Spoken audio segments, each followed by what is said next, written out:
Betekenis van de naam ARCHEDEA.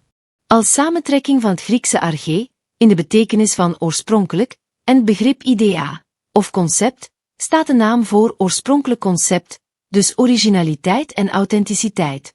Concepten vertrekken daarom vanaf het lege blad. Het ongedefinieerde potentieel. Dit is de oorspronkelijke betekenis van het Griekse woord chaos. ARCHEDEA betekent ook oergodin, met dea in de betekenis van godin. Symbool voor scheppingskracht die zoals de Griekse godin Gaia uit chaos ontstaat. Symboliek van het logo. De letter A staat voor het begin of de oorsprong. De eerste letter van het alfabet. De alfa in het Grieks. De schepper of bron. De piramide staat voor stabiliteit en orde. De basis symboliseert de stevige ethische en intellectuele basis. De top symboliseert het streven naar perfectie.